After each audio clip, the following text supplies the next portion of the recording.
Miles from the nearest paved road, hidden beneath a canopy of dense, perpetually fog-drenched pines, sits a deteriorating wooden house.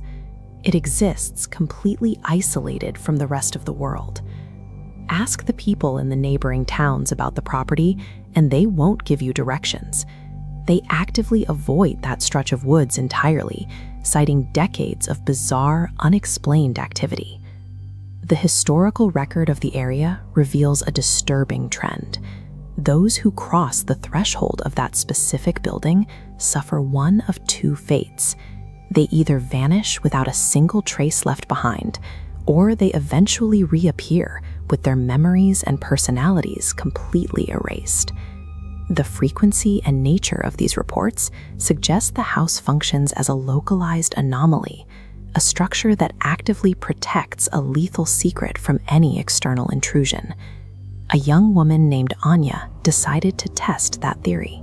Armed with a deep skepticism for local ghost stories, she sought out the property, intending to document what was actually out there. When she finally navigated through the overgrown tree line, she found the estate exactly as described, with one notable exception. The rusted iron gate at the front was propped half open, sitting perfectly still, as if extending a deliberate invitation. She walked through the courtyard and stepped past the front frame. Almost immediately, the heavy wooden door behind her swung silently inward, blocking out the daylight and locking into place. With the exit sealed off, we have to examine the specific mechanism at work here. We need to look closely at what this environment actually does to the subjects trapped inside. The immediate internal environment of the structure presented a sharp contrast to the forest outside.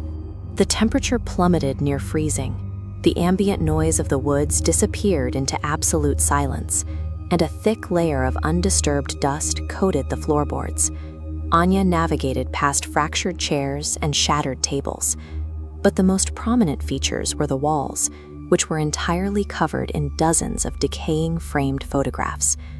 As she examined the frames, the dead silence was broken by a distinct auditory anomaly, a voice whispering close to her ear, stating clearly that she was not supposed to be there. She spun around to confront whoever was speaking, illuminating the hallway with her flashlight. The space was completely empty. By manipulating temperature, sound, and spatial awareness, the structure systematically disorients its subjects. It isolates them, breaking down their psychological defenses before revealing its true primary function. Pressing further into the architecture, Anya located a concealed door at the end of a corridor. Inside was a massive room, its walls entirely obscured by thousands of tightly packed photographs.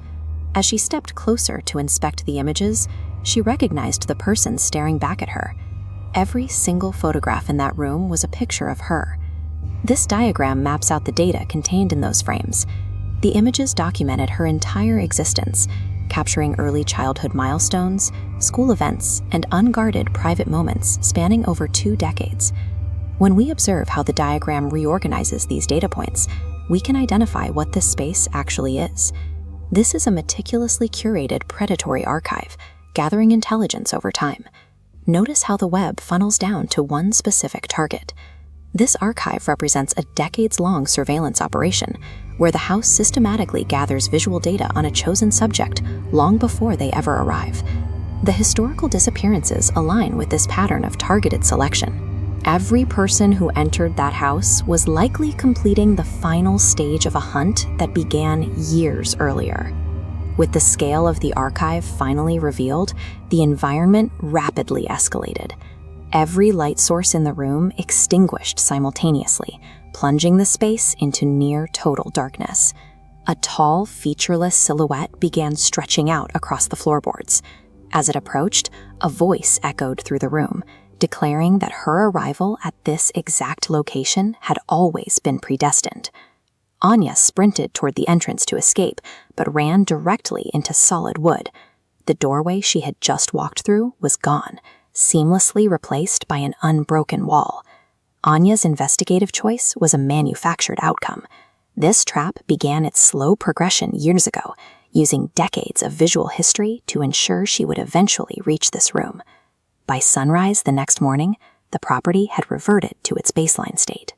The fog rolled back in, the iron gate sat perfectly still, and the interior fell back into absolute, undisturbed silence. But a close inspection of the interior walls would reveal a single physical change to the archive. A brand new sepia-toned photograph now hung directly in the center of the hallway. It clearly depicted Anya, her expression frozen in terror, permanently confined within the dusty room. This represents the final stage of the house's process. It assimilates the physical existence of its subject, reducing their entire history to a single static image in the archive. This predatory secret functions as a self-executing trap, one that patiently observes its victim from the shadows until the final frame is ready to be captured.